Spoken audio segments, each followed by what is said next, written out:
Hey guys, I know I'm late, but I'm about to talk about Cutting It in the ATL, Season 1, Episode 4. I just watched it. Sorry y'all, I'm late. Like I said, I've been watching Orange is the New Black, so blame it on Netflix. I'm just saying. We just gonna talk about the episode. If I miss some stuff, leave it in the comment section and we can talk about it there. But, this episode was good. This episode was entertaining. This episode was, I was feeling like Maya, like these bitches is too old to act like that. But like I said, it was good. It started, I think, with Maya and her friends. They're at Maya's house, and basically everybody is at the beginning of this episode talking about what happened in Macon and at the beauty little battle thing. So she's talking to her homegirls about it, and she just can't believe these bitches is acting like this. She just really can't, and I can't either. Like, come on now. She did say how Deidre is a different person when she's individually with her than when she get around a group of girls. And I'm like, yeah, I can see that. Because, you know what I'm saying, certain people bring out certain shit up in you. So I really see how she was feeling that way about Deidre or whatever. But her friends is like, these bitches ain't talking about they coins, you know what I'm saying? And she was like, no. You know, because, you know, this thing just basically shows you that Maya's about her coins. She don't give a damn about no friendship with these girls. It's all about they coins. She like, bitch, I got some friends. They right here. Y'all ain't it, and all I want is y'all motherfucking money. And it kind of made her seem a little harsh, but I get it. Her thing, I think Maya understands that she is using this show for her brand and not about the drama and the fighting and stuff like that. Her whole thing was to promote her brand on this show. And she's doing it very, very well. She's not into she's not showing that she's into the cattiness and the drama and stuff like that. And I always say that, like, regardless of what you do in your personal life, this is business. And this has to carry you for the rest of your life, regardless of them saying this is a reality show, whatever. This is business. And from the moment y'all started the filming of this show, it's all about business. It's not about friendships. It's not about none of that. So it kills me when these girls be like, oh, my friend, my friend, my friend. No. No. It's about business, regardless if y'all working together or if y'all filming together. It's about business. When them cameras go off, all you ladies still have to conduct y'all business. All y'all have to still worry about y'all salons. All y'all have to still worry about who would come in y'all salon after y'all have acted like this. And so far, only person salon I would still probably go in is Maya. I wouldn't go in Deidre's because, and Deidre is sometimes, and like I said, I agree with Maya when it comes to Deidre. Like, she can be cool and then she can be petty as fuck. So I wouldn't want to get my hair done by her. Beauty, fuck no. Beauty, I would never get my hair done by her. I don't give a fuck if her she turned around on season 2. But she is messy as fuck, and she thinks she's better than everybody. So I wouldn't give her my coins either. But yeah, that was basically it with Maya and her homegirl. She wants to have this one last hurrah talk with these girls before she just finally give up. And I'm like, bitch, how many meetings do y'all have to have? Or how many things the producers have to tell y'all gotta have? Because it ain't too many times you can embarrass me or act stupid around me that I'm gonna give you that many damn times. No. Especially when it got to do with business and money. No. What else happened? Mashia. She had this tryout with these 2 girls of them trying to work at her shop. Y'all know she's not with that individual little interview thing. So this time, instead of them doing this little tell about yourself, they have to show her their work. And I agree with that because she was like, fuck y'all showing me pictures. Y'all can show me pictures all day long. I want to see what y'all can do right then and there. So one girl was on her job. The other girl was like, oh, you're making me nervous standing behind me. So, you know, I feel like, you know, if you good at what you do and you confident at what you do, me standing here would not make you nervous. But and I get where Michelle coming from as a business owner. I get where she's coming from. But as a person that works for a person, that works for people, I get where she's coming from. Like, I don't like supervisors or whatever to stand over me either. Come critique my shit afterwards, but this is her business and this is the interview. Bitch, you ain't on your job. You still trying to get the job. But the way she was talking to her about the way the girl was braiding, and then she's supposed to be from her homeland and all that kind of stuff, that was disrespectful. And was these like mock clients? Because if you doing that in front of a client, that's bad business on your part too.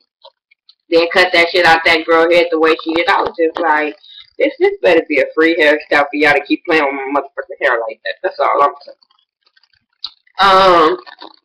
Deidre meets with her aunt. Like I said, I might not be in order, but I'm going to tell y'all what I saw. Deidre meets with her aunt.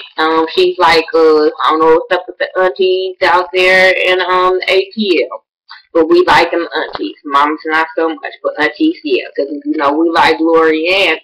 Another name, Kenya's auntie. And I'm liking Deidre's auntie. They down to earth. They tell you like it is. And no sugarcoating shit. So Deidre wants to tell her about making it, kind of blames the girls or whatever.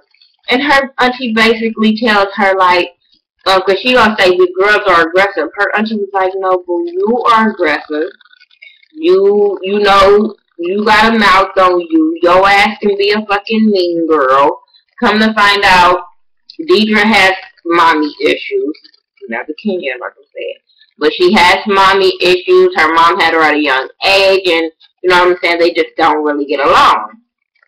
So, you know, her auntie is over there, had to bring that up and say, oh, I wish y'all work it out, maybe because you got mommy issues, you won't give people a chance or whatever. Fuck all that. I'm sorry.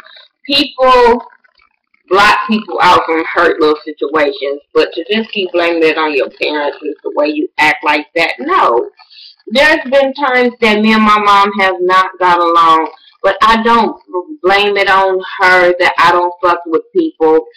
I've had not a great upbringing and stuff like that, you know, so, but I don't blame it on my parents of not having a great upbringing.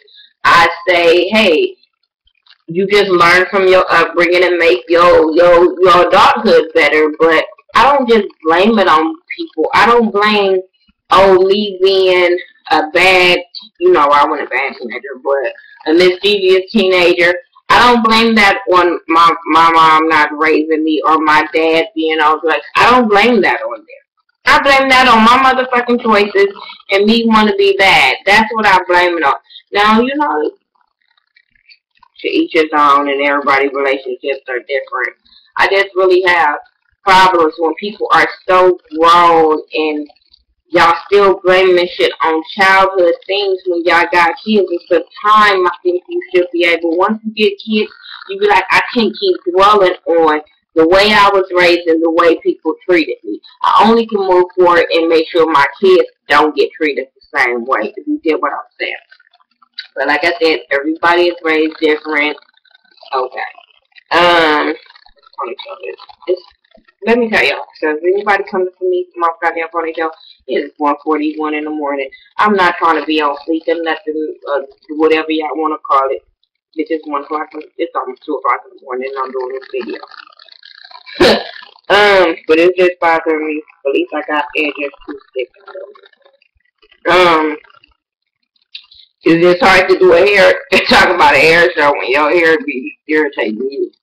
But anyway, who else I want to talk about besides Deidre and her mom issues? LaKenya is basically trying to, after that fight, I mean that whole drama, up in making or whatever. She just wants to really focus on starting her business. She talks to a business coach about how to start her business, where she was, where she is now.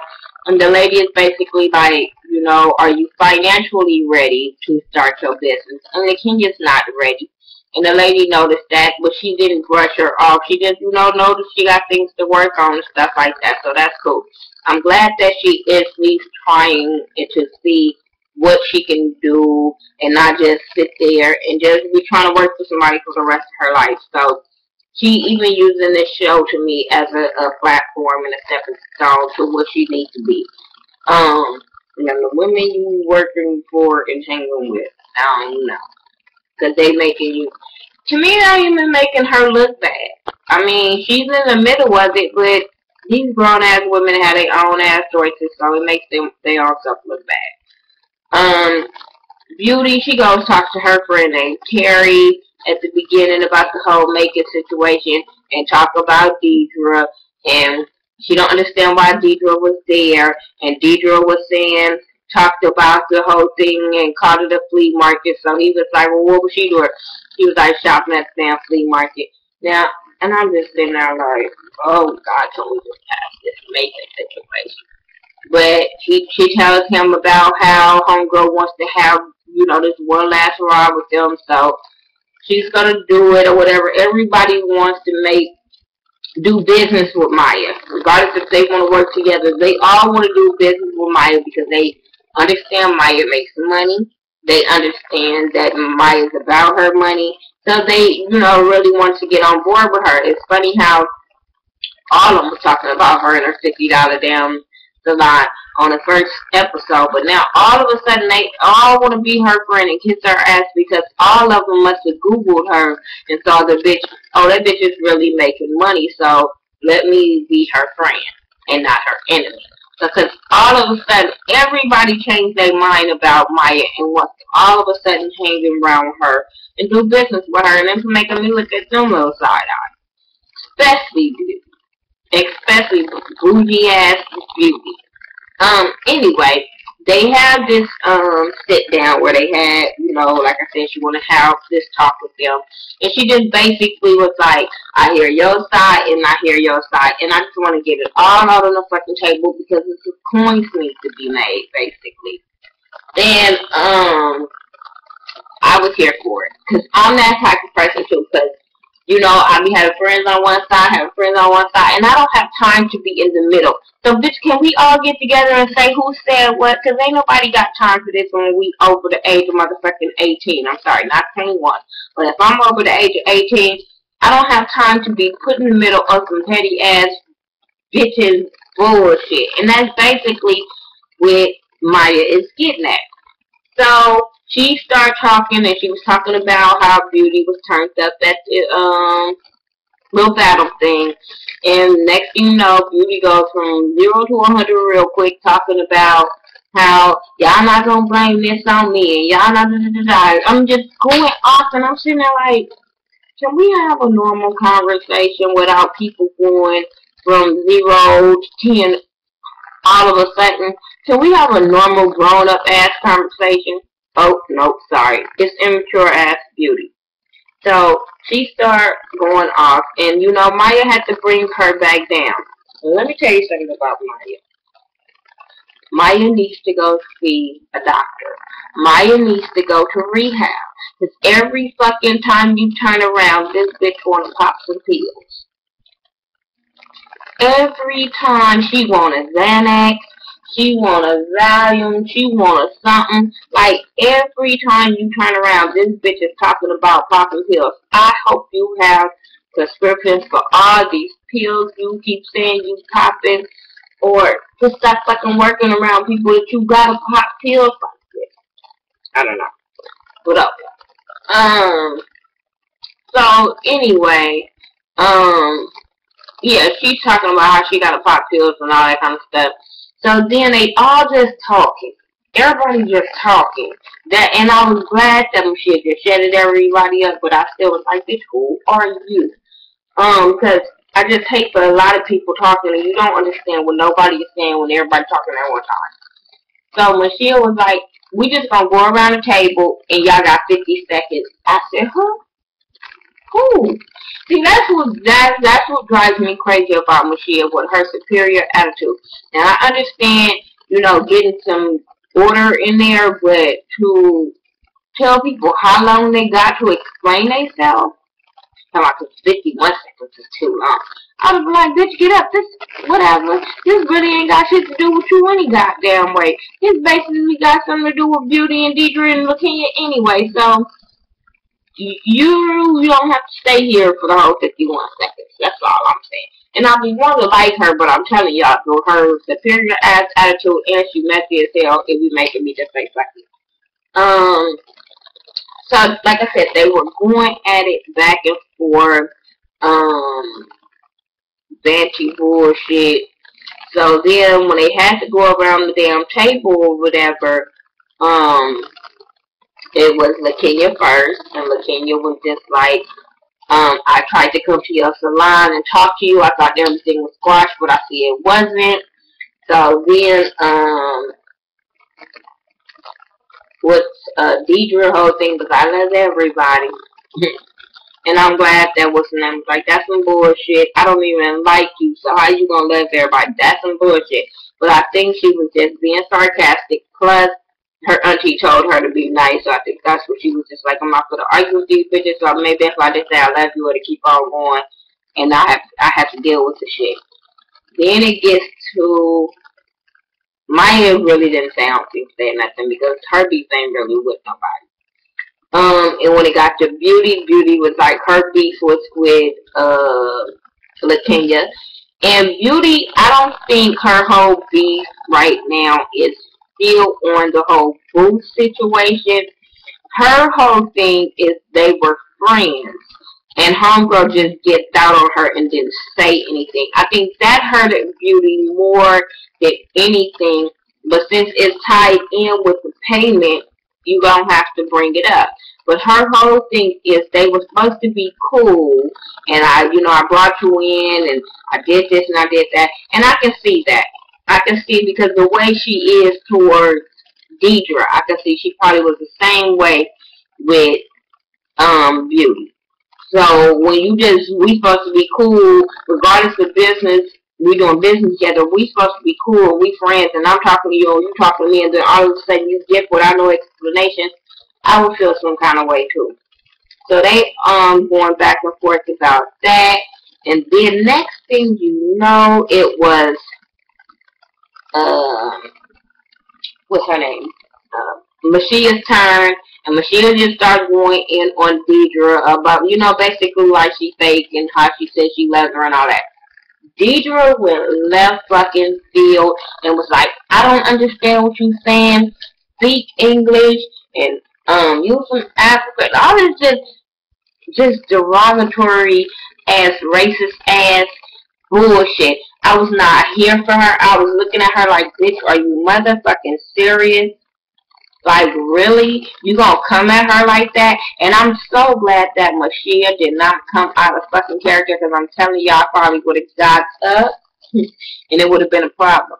But I'm glad that Michelle didn't give her the satisfaction the way, it's easy to push Deidre buttons. It's so easy to push Deidre buttons. But the way she was coming at her, I think everybody at that table should not just sat there. Somebody should have just said, you know what, enough is enough, and that is motherfucking rude. But then all of a sudden, her and LaKenya and Deidre, Beauty was going at it, and Deidre was like, I'm tired of hearing her talk about this money.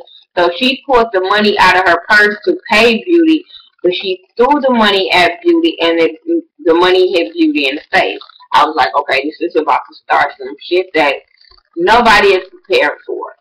So, Beauty was stuck off guard for a minute, and then the hood bitch came out of Beauty. This is where, like, you was from the projects or whatever, so you know hood shit, but you don't know how to follow through with hood shit. I'm just saying. Because, or you wasn't expecting that another hood bitch is at the table. Either or, it just didn't go right. Because she threw the money at Beauty. Beauty thought about it and thought, okay, it's security right here, right here, right here. The cameras is rolling. It ain't going to go this far.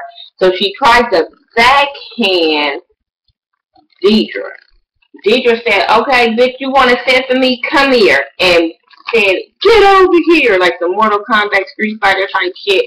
Put that bitch over Maya, pulled her ass, pulled her by the arm, grabbed her hair, drug her motherfucking ass. They all going in a circle because Maya's right there, LaKenya's right there. They trying to pull them, but the whole time they trying to pull them, Deidre is not letting her go. Deidre is yelling like, bitch, I told you I'm not the one. I'm not the one. It reminded me of Johnny Blaze beating up Diamond on Love and Hip Hop. I'm telling y'all, I was so here for it because I feel like, bitch, if you don't swing, you better know how to fight. And I don't think she was. I don't know if she know how to fight, but I know she wasn't prepared for that fight. I'm just saying. Because homegirl grabbed the shit out of her and would not let her go. And I was like, oh, wait a minute, I gotta rewind. I gotta watch that again. Because I just knew, you know, usually the cameras just say, you know, we ain't gonna show this, but they showed that shit. Maya was pissed off because apparently she must have had in her contract it wouldn't be no fight, no drama. You ain't gotta worry about you getting in no danger. And she was all up in the danger. She ended up hurt her toe and all that kind of stuff. Then they broke it up.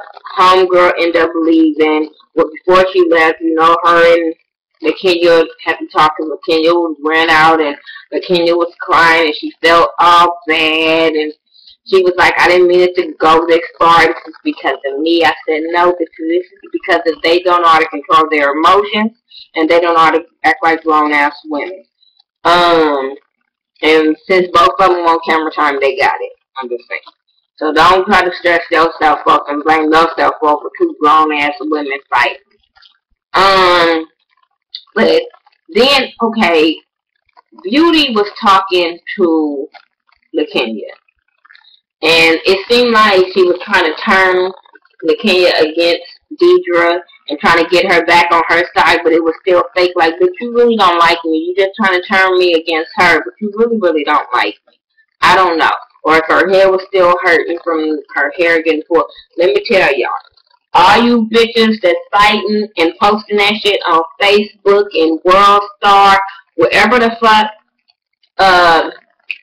Beauty when it got her weave done, y'all bitches need to go get y'all weave done. So y'all be motherfucking fighting and y'all weaves be on the floor in 2 motherfucking seconds.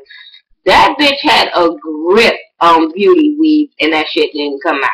I'm just saying. I'll be tripping off when I see fights on Facebook and shit. And I'll be like, you bitches paid $300 for that and y'all bitches tracks is coming out real, real fast. Y'all better go wherever the hell Beauty went. But don't go to her wherever that girl was doing her ponytail and that little high ponytail. That shit was so tacky. And I was like, bitch, you paid money for this? You could have came in my bathroom. I would have hooked you up on a ponytail, no charges, because that's what you look like you got. A chick with no charges. I'm just saying. But yeah, she got drugged. And I don't know. I just don't like Beauty, so I was here for it. But I do think that it was a better way to handle it on both of their parts, and they grown-ass women. Like, come on now. And I'm with Maya, like, even when she was talking to her little friend, her little guy friend that do everything besides fuck her. That's what she said. Hey, I ain't mad at her. He one of those, I'm just saying. Somebody to talk to, shop with, and you ain't got to sleep with, and we still cool. Ain't nothing wrong with it. I'm just saying. But yeah, they talking, and she was just like, I don't hang with bitches that act like this. These bitches came from the project that got tore down. I fell out. But I was here for it, because I'm like, I don't hang with bitches like that either. I got some bitches I know like that, and we might go out every now and then, you know. Because you got to go out with certain girls, you know what I'm saying? Something like that, and you got to have one of them bitches that will pop. I'm just saying. You couldn't be the only bitch who will pop and everybody else scary and bougie and won't pop. But yeah, I don't hang with girls like that either. So I get where Maya was coming from. And Maya, like she said, it's all about the coins. And Afterwards, everybody's explaining the fight. Did y'all notice that Michelle was rolling when they was fighting? She was just sitting at that table, cracking up, not trying to get her friend from getting her ass whooped. Which I thought, well, yeah, because we ain't friends like that. I wouldn't have broke it up either. I would have like, that shit ain't my fight. But to just sit there and just watch them laugh, I was just like, she wrong as fuck. But she be acting like she a beauty friend when it's convenient for her and she needs somebody to film with. But yeah, like I said, they all was explaining to what happened. Beauty was explaining to her sister what happened. Michelle was explaining to her husband. Maya was explaining to her friend. And it's crazy how Beauty don't think she got beat up. She don't think she lost that. It's always the ones that everybody be witness to them getting their ass whooped and they act like they didn't lose. Okay. But yeah, that was basically what happened. Oh, at the end, since Maya's not returning nobody's phone call, she ain't talking to none of these bitches from what they act like. She was like, I don't need to be associated with them. So Beauty feels some kind of way, and she's trying to talk to her, and she's not answering.